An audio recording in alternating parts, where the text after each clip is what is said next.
Thanks for waiting, everybody. 21 fights, 21 wins, 20 KOs. Yep. And now 4 belts. Reigning WBA, IBF, WBO, and IBO heavyweight world champion. We open the floor to questions. Anthony, in a way, is going the distance for the first time, you know, getting that out of the way, that expectation about knocking everyone out in every fight, and a relief in some way? In some way, you can say so, yeah. But at the same time, it's boxing, it's a 12-round fight, so if I saw boxing as knocking people out all the time, I think my coach would never push me to do like 15, 16, 17 rounds on training. So I do understand it's a 12-round fight. And Klitschko, 11 rounds, Takam was 10. So we've always been in the realms of going 12 rounds if we need to, and today was the first time, and we coped with it well. So on to the next now. Anthony, there's been a bit of criticism from the Parker camp as well about the ref breaking you guys up. What did you make of that? I've always said it like this. I think that sometimes the judges get complaints by fans and fighters. Sometimes the ref get a hard time from fans and fighters. But I don't really like to, you know, put a bad name on the refs and judges, because they're there to do their job, you know. And Parker's trainer should have advised them of ways to avoid getting disciplined by the ref and getting told off by the ref. So that's his job, not to kind of, you know, go against the referee, find a way to go around the referee and what he's doing. So it's not my job to kind of disrespect the referees and the judges. Given And your I think height Parker and, was happy to hold as well. Interesting. given your height and reach advantage, do you think that Parker could have done more damage if he had more of a chance to get inside? I think when we did get inside, I was swinging along with him. The only time I wasn't swinging is when I did swing back, then the ref kind of, you know, remember when he pulled us apart and told us don't let that happen again. So I kind of abided by his rules. But if he wanted to fight on the inside, it would have been no issue with me, because we can do that too. So either way, whether it was long or short, I was comfortable in both positions.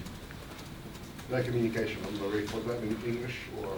Yeah, all English. He spoke to us before in the changing rooms, gave us a set of rules, and there was no translator, all in English. Yeah, I'll just clear up that comment, I think, from Kevin Barry's team, that the referee didn't speak English. As well. The entire talk in the changing room for about 2 minutes of the rules was in absolute perfect English.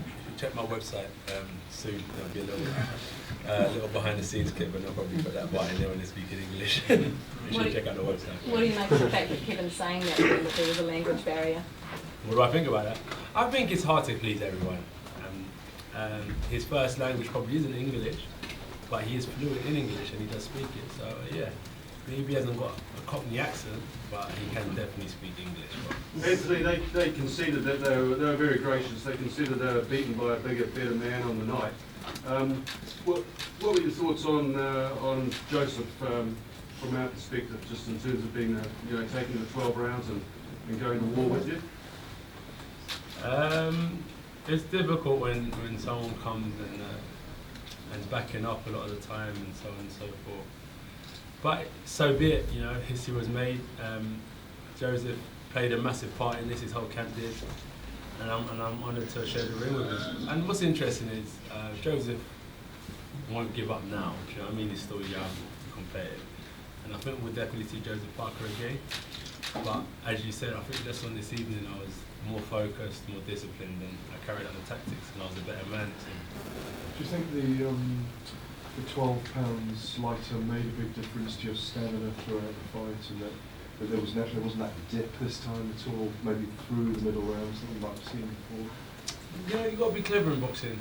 You know, dipping doesn't mean that you're tired. Dipping sometimes means that an opponent is waiting for you to tire, so they take time off as well. So sometimes you kind of match their energy.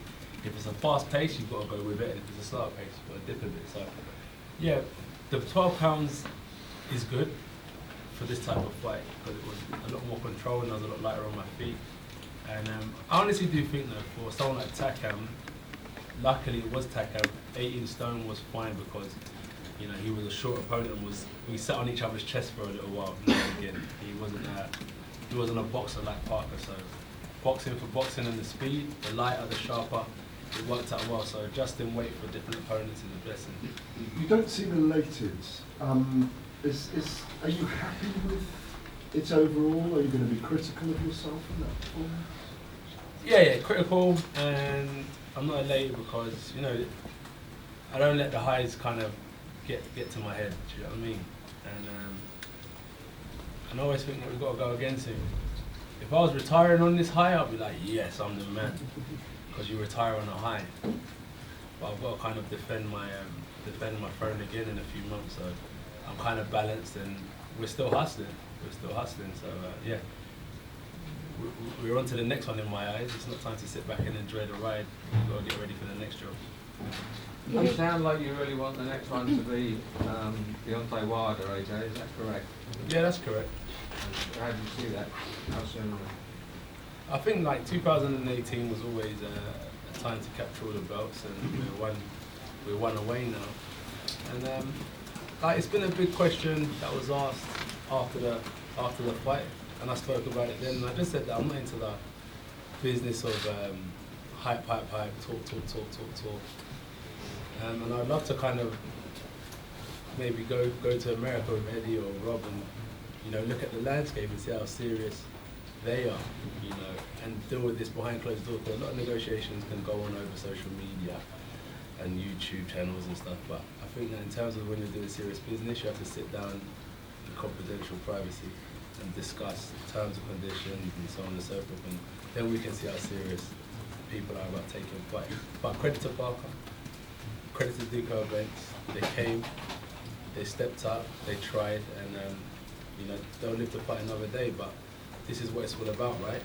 And this is what we're doing, so you can see our side is serious about what we're trying to achieve. Eddie, do you think the Wilder fight will happen in the summer or in the November? I think it has to happen in 2018, otherwise we're going to have some major problems with the politics in the military. So it's just a case of whether it happens next, or if we fight in the summer, or if it happens in December. Like AJ says, if they stepped up and actually were serious about the fight and serious about a deal that we're more than fair to offer them, it could happen next. But with them, they're so erratic and unpredictable, I don't know what to believe. The old Don King quote is, you don't get what you deserve in life, you get what you negotiate. To get him over here, you're going to have to pay him more than you may think he's worth. I don't agree with that quote. But AJ is constantly... Do you know what it, yeah, so it's the same thing, always, like... Yeah, like, he has to do that all the time. So that's it, let me get every single one of these belts now. And then I'm gonna be one of the most powerful men, you know, sitting on the side of the negotiating table. So why do I have to do all this work to still have to give someone a bonus? Well, can I get a bonus now? Do you know what I mean? Can I get a little pat on the back now? So that's how I see it as well. It's a bit of a catch-22. From the debut, we've had to overpay, and it's gone all the way up to the 21st fight, and now you flip what that Don King quote and say no. He'll get what he deserves, because he hasn't worked this hard to get all these and to get the position he's got in the atmosphere tonight, just to give, you know, he's not a charity. Just one other thing about Deontay Wilder, if I can. He has made a very unfortunate remark in the last 24 hours, talking about wanting a body on his record. Do you condemn that, Anthony? Should he withdraw those comments if you've done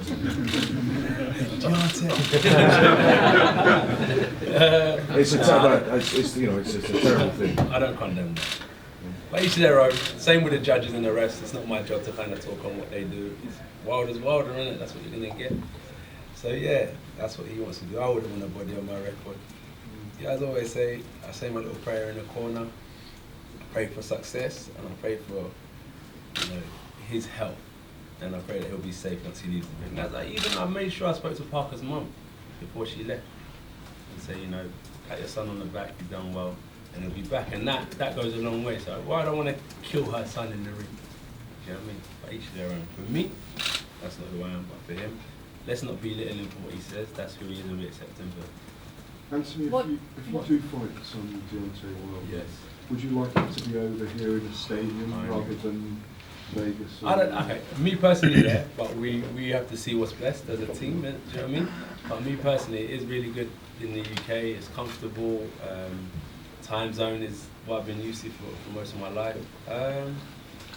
You know, I haven't got to travel loads of hours across seas and disrupt my sleeping pattern and stuff, so I think for those reasons, I like the sound of fighting in the UK. But if there was a a healthy offer or something on the table, then it would make sense to go, wouldn't it? But there hasn't been that, so we're comfortable in the UK while we're doing what we're doing. Anthony, how determined, how hungry are you to add that final belt to your collection, do what nobody's done before in the heavyweight division, and take it on? If I'm honest, my hunger is about is more so about improvement. You know, I'll get all 5 of the belts. It's not an issue.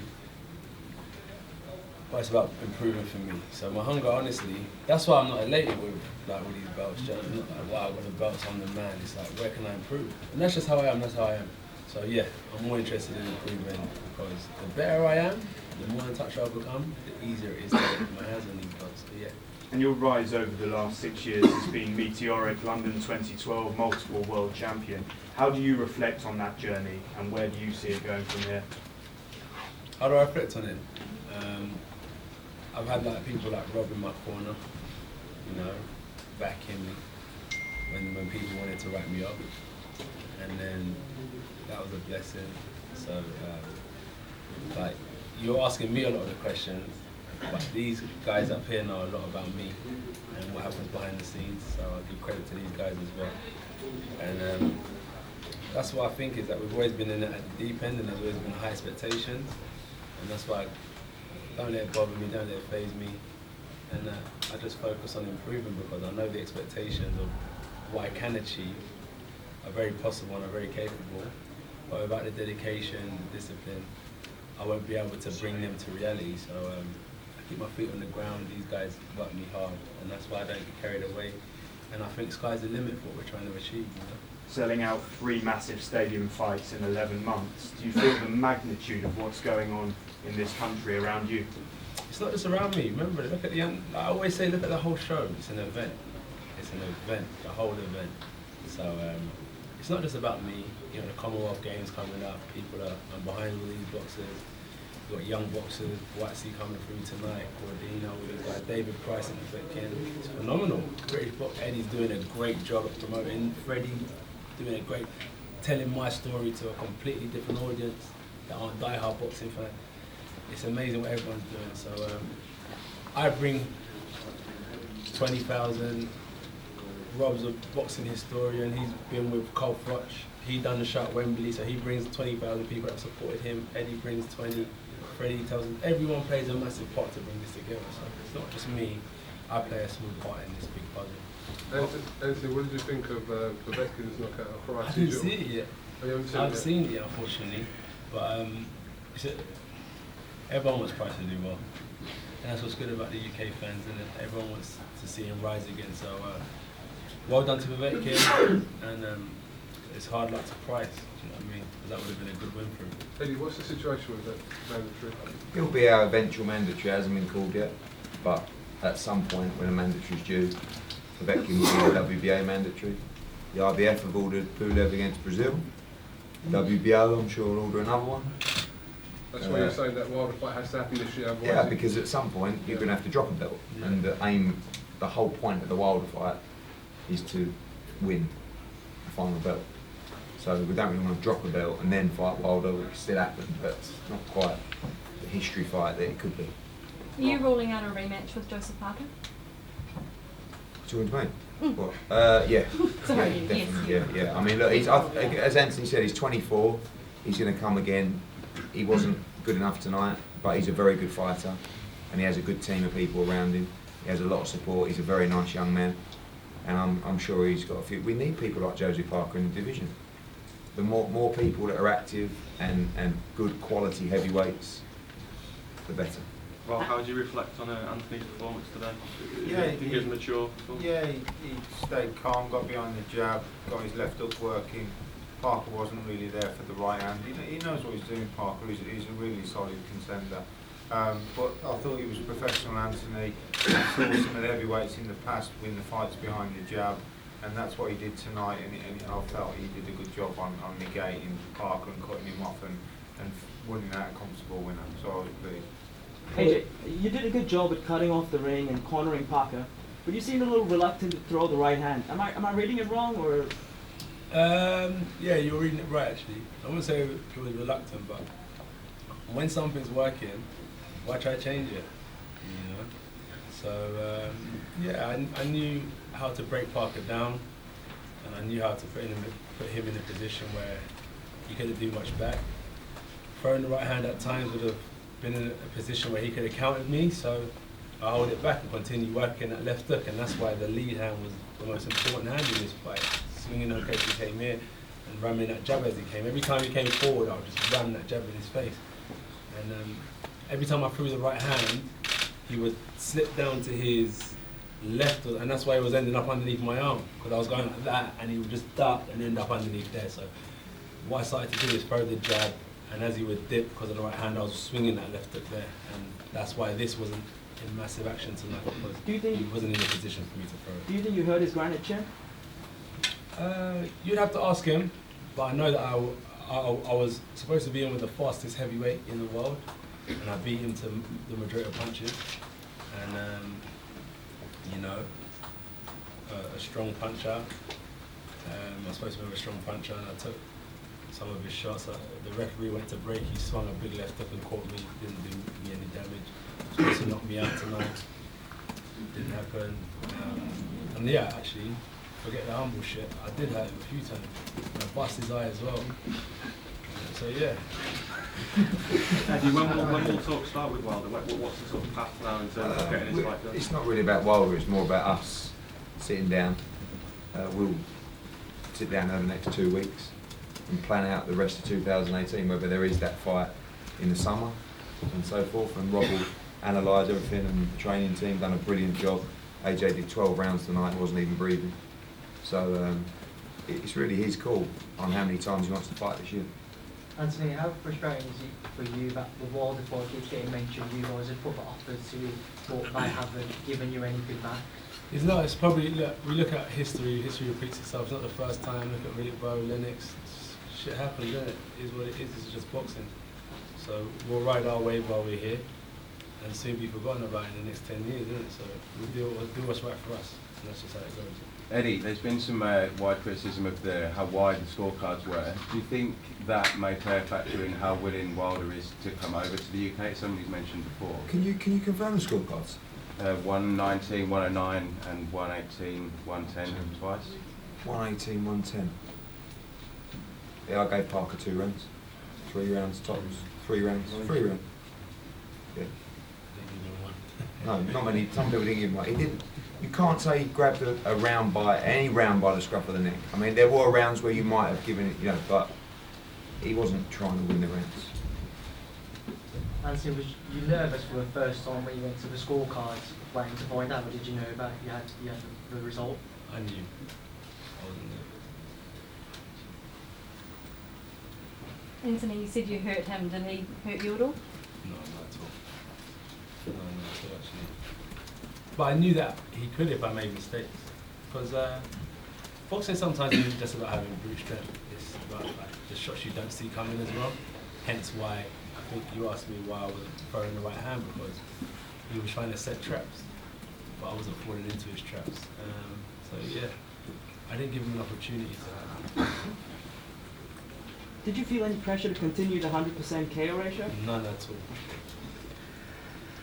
Look at, like, I'm not Mayweather or nothing, but you've got one of the guys that you call the best ever and so on and so forth, went 12 rounds the majority of his career. So it shows it's about boxing IQ, as I said. Like, when Parker said in his fight build-up, this is going to be a war, I said, okay, interesting, because we've been working on technique improvements, and that's what boxing is about.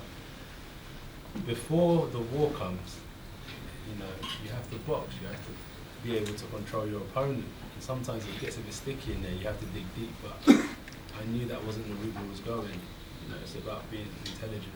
So 12 rounds is fine with me, and it's not about, you know, the 100% KO record at all. It's about securing these and winning and being victorious. Boxing is tough because there is no space for mistakes. You know, you lose and the next man's sitting there getting praised. So it's just getting that W on the record and trying to progress. Now I've got a bit of time to work on the basics and go again and display some good boxing skills with whoever I fight later on in the year. AJ, you have spoken to Joseph's mum.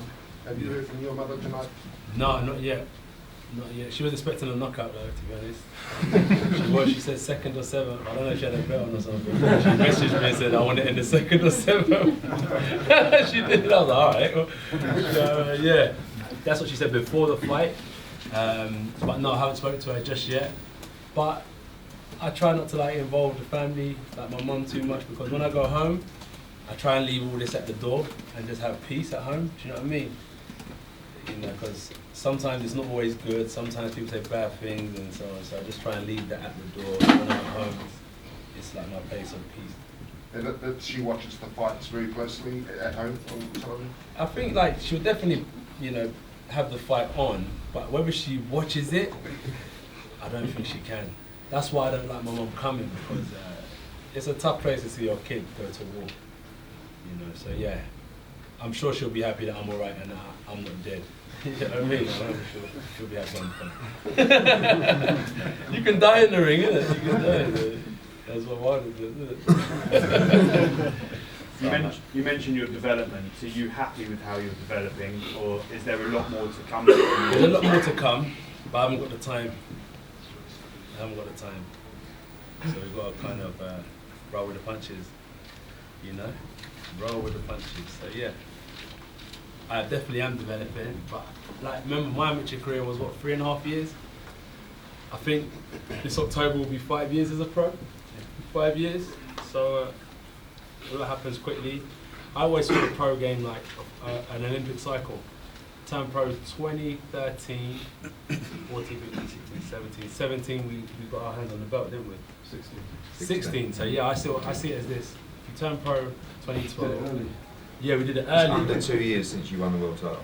Yeah, so we're always ahead of schedule. But I could have been sitting back having low-key fights and learning my trade. But as I said, with boxing, I've always put my heart on, you know, put my heart on my sleeve and just showing it all to the world, the good and the bad. You saw with Klitschko, it was a tough fight we came through, and that's how it's going to go, I think. So you guys will enjoy, because I'll always be honest. I'll always give you who I am and my best. So everyone's going to enjoy this journey, because you'll see the good, the bad, the ugly, and long may it continue, I think. I'm not done. I think I've got a lot of years left in me. If I can keep on controlling fighters like that without taking too much punishment, I should be around for a long time. Anthony, the 3 fights, Klitschko, Khan and Parker, yes. Can you rate the 3? 1 to 3, best to... What, most entertaining? So. Oh, no, just... toughest. Klitschko. Oh, that was a good scrap, really good scrap. And then it's interesting. Takam was, I think, because of my weight, like carrying that size, it was a bit different. But we got him out of there. But then he split his eyes because maybe the power shots were not heavy. Maybe the shots were heavier on his eye. So I would put Takam second because of you know, how much it was on my body. You know what I mean? But this was a lot better because I was looser, relaxed. So yeah. And in terms of the game plan tonight, how would you rate yourself out of 100%? I swear to you, it's whatever Rob says. What's that, Rob? Tonight? Yeah, I think it was good. I thought he worked the jab and the hook. The right hand wasn't really on. Parker was negating it and looking to lean down and whatever. I thought he boxed really well tonight. I thought I'll give him a 9 out of 10. Maybe we go back and if someone slips, we jab, feint, and then go again. Maybe we work on this next. Do you know what I mean? So there's still room to work on dealing with fighters like that. So we can take something away from the Parker fight and work on it in the gym. Thank you. Thank you. No problem. Thank you very much.